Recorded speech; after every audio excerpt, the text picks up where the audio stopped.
மிகப்பெரிய மாற்றத்தை ஏற்படுத்தக்கூடிய கூட்டம் அந்த காவி கூட்டம்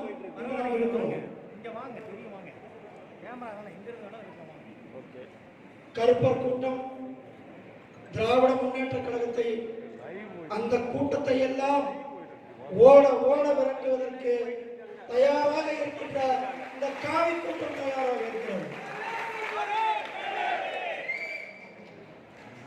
எத்தனை கருப்பர் கூட்டங்கள் வந்தாலும், எத்தனை திராவிட முன்னேற்ற கழக கூட்டங்கள் வந்தாலும் அவர்களுக்கு தமிழகத்தில ஆன்மீக பூமியில இடம் கிடையாது என்பதை இந்த காவி கூட்டம் நிரூபிக்கும் நிரூபிக்கும் நிரூபிக்கும் சொல்லுங்கள். தமிழகத்திலே எங்கு பார்த்தாலும் கன்னியாகுமரியிலிருந்து சென்னை வரை அனைத்து மாவட்டங்களிலுமே பாரதிய ஜனதா கட்சியை நோக்கி ஆயிரக்கணக்கான சகோதரர்கள் நம்மளிடத்தில் வந்து இணைந்து கொண்டிருக்கிறார்கள்.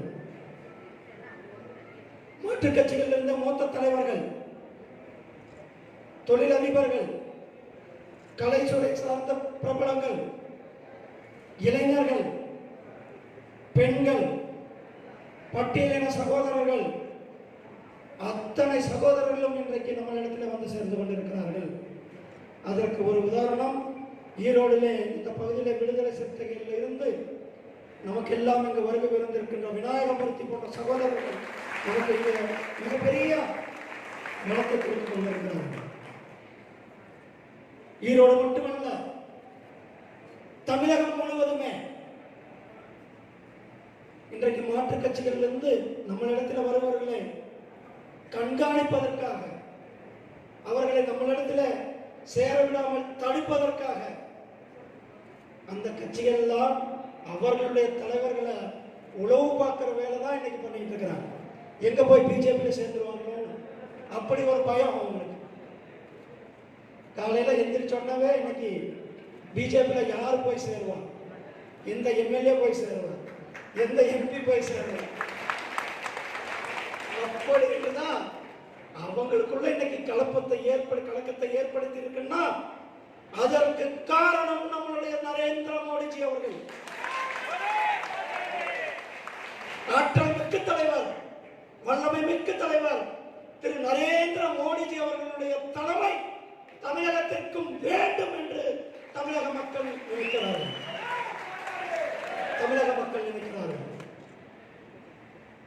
தமிழகத்தில் மிகப்பெரிய ஒரு மாற்றத்தை ஏற்படுத்த நாம் தயாராகிவிட்டோம், பொதுமக்கள் தயாராகிவிட்டார்கள். அதைதான் இன்று தமிழகம் எங்குமே மிகப்பெரிய ஒரு எழுச்சியை ஏற்படுத்திக் கொண்டிருக்கிறது. எங்கு பார்த்தாலும் இளைஞர்கள் கூட்டம், எங்கு பார்த்தாலும் நம்முடைய சகோதரிகள், எங்கு பார்த்தாலும் பட்டியலின மக்கள், விவசாய பெருங்குடி மக்கள்,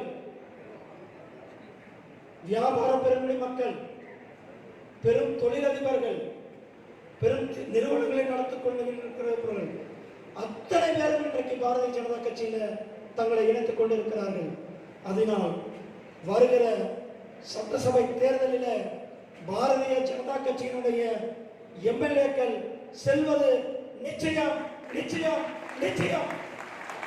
இந்த அரங்கில் இருக்கிற நீங்கள் தான் வருகிற மே மாசத்துல சட்டசபையை அலங்கரிக்க போகிறீர்கள். அதில் எந்தவித மாற்று கருத்தும் இல்லை.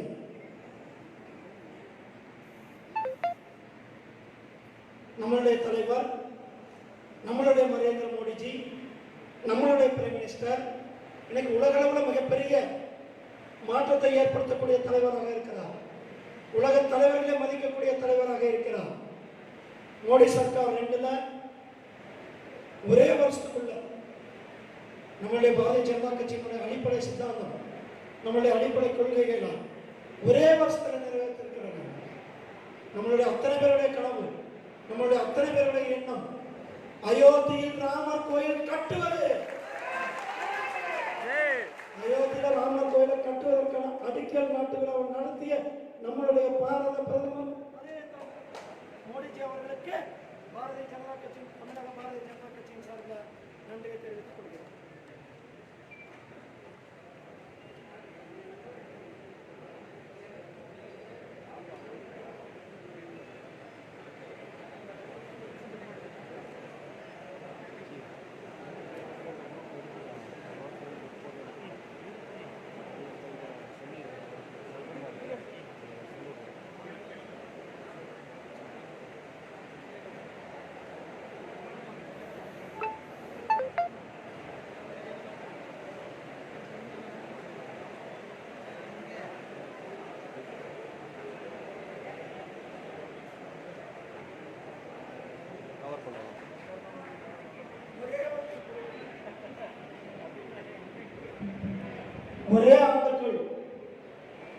ஒரே ஆண்டுக்குள் மிகப்பெரிய வரலாற்று சிறப்புமிக்க சட்டங்களை அயோத்தியில் ராமர் கோயில் கட்டினது மட்டும் இல்ல,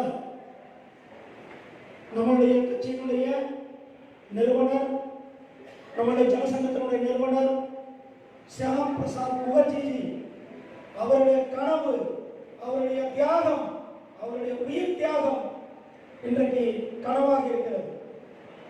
காஷ்மீர்ல ஆர்டிகல் 370 தூக்கி எறியணும். அந்த ஆர்டிகல் 370 தூக்கி எறியப்பட்டிருக்கிறது. இஸ்லாமிய சகோதரிகள், இஸ்லாமிய நாடுகள் கூட அந்த வழக்கம் இல்லை. இஸ்லாமிய நாடுகள் கூட அந்த வழக்கம் இல்லை. கல்யாணம் பண்ணா போன்ல கூட, டெலிகிராம்ல கூட, எஸ்எம்எஸ்ல கூட 3 வாட்டி தலாக்னு சொன்னா அவங்களுடைய அந்த திருமண பந்தம் முடிவுக்கு வந்தது. அப்படிப்பட்ட ஒரு கொடுமையான செயலை இன்றைக்கு தேசத்திலிருந்து விரட்டி அடித்திருக்கிறார் நம்மளுடைய பாரத பிரதமர் திரு நரேந்திர மோடி. இது மட்டுமல்ல, பெண்களுக்கு எதிரான குற்றம், குழந்தைகளுக்கு எதிரான குற்றம், அவர்களுக்கு கடுமையான தண்டனை வாங்கி கொடுக்கின்ற சட்டத்தையும் நிறைவேற்றியிருக்கிறார்.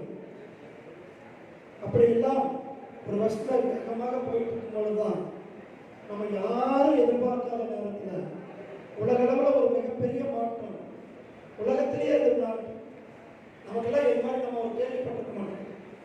கொரோனா என்ற மிகப்பெரிய அச்சுறுத்தல் நம்மளுடைய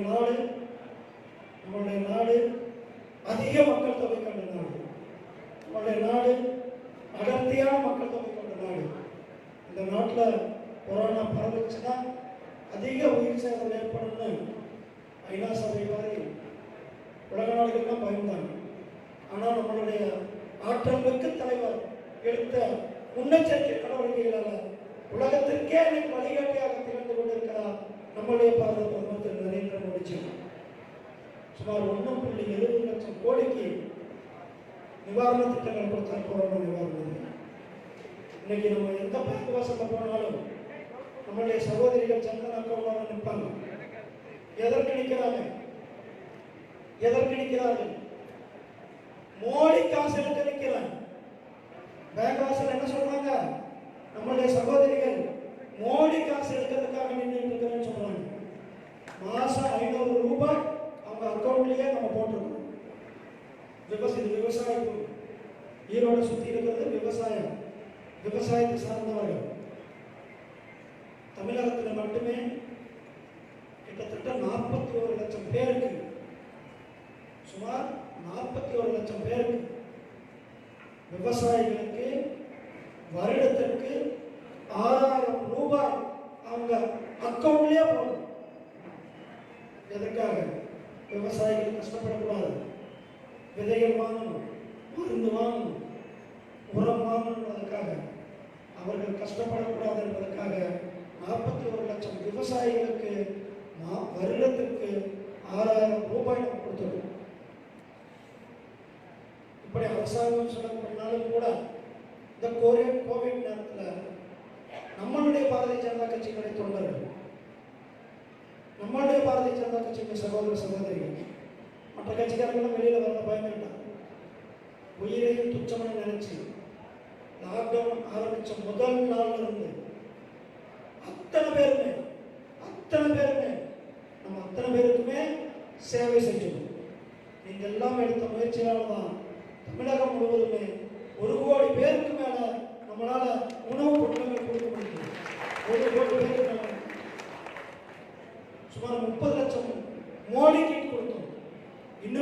முகக்கவசங்கள் கொடுத்துருக்கோம், இன்னைக்கும் கொடுத்துருக்கோம். நம்மளுடைய பிரைம் மினிஸ்டர் மோடிஜி சொல்லியிருந்தாங்க, கொரோனா என்னைக்கு முடியுதோ அன்னைக்கு வரலுமே நம்ம சேவை செய்யணும்னு சொல்லியிருக்காங்க. நம்ம இன்னைக்கும் சானிடைசர்ஸ் கொடுத்துட்டு இருக்கோம், இன்னைக்கும் முகக்கவசங்கள் கொடுத்துட்டு இருக்கோம். இந்த சேவை மனப்பான்மை நம்மளுடைய பாரதிய ஜனதா கட்சியினுடைய தொண்டர்கள் ஊறி போனவங்க. நம்மளுடைய ஏழை சகோதரர், அவங்க வீட்டில் சாப்பாடு இருந்ததோ இல்லையோ, ஆனால் அவங்க அவங்களுடைய மனைவி சமைச்சு அவர் பொட்டலம் கொடுத்து வெளியில் கொண்டு போய் கொடுத்ததை நாம் எல்லாருமே பார்த்தோம். நம்மளுடைய சகோதரிகள் வீட்டில் வச்சிருக்கிற தையல் மிஷினை வச்சு முகக்கவசங்கள் கொடுத்து வச்சு தச்சு எல்லாருக்குமே கொடுத்தோம். இந்த சேவை வேற எந்த கட்சிக்காருக்கும் வராது, இந்த மனப்பான்மை வேற எந்த கட்சிக்காரங்களும் பண்ணல. பாரதிய ஜனதா கட்சிக்கு மட்டும்தான் அந்த எண்ணம் அவர்களுடைய ரத்தத்திலே ஊறி போயிருக்கிறது. அதனால நாம் பண்ண வேண்டியது எல்லாமே, நமக்கு காலம் ரொம்ப கம்மியாக இருக்குது. இன்னும் 5-6 மாதம் தான் இருக்குது தேர்தலுக்கு. இன்னும் 5-6 மாதம் தான் தமிழக தேர்தலுக்கு இருக்குது. நம்ம பண்ண வேண்டியது எல்லாம் ஒன்று தான். வருகின்ற இந்த 6 மாதங்களுக்கும் 24 மணி நேரமும் ஒரே வேளை என்னுடைய கட்சி பணி செய்வது, என்னுடைய சகோதரனை, என்னுடைய சகோதரிய, என்னுடைய தாமரைய, என்னுடைய பாரதிய ஜனதா கட்சியை சார்ந்தவங்கள சட்டசபையில உட்கார்ந்தே தீர்வு, உட்கார்ந்தே உறுதிமொழி ஏற்கணும். அதே உறுதிமொழியோட நாம் கடுமையாக உழைத்து நம்முடைய சகோதரர்களை சட்டசபைக்கு செல்லும் வரை ஓய்வில்லை என நாம் உழைத்து நம்முடைய சகோதரர்களை சட்டசபைக்கு அனுப்புவோம் என்று கூறி இந்த அருமையான நிகழ்ச்சியில உங்களிடத்தில் கலந்து கொண்டதில் மற்றற்ற மகிழ்ச்சி அடைகிறேன். நன்றி, வணக்கம். வெற்றிலே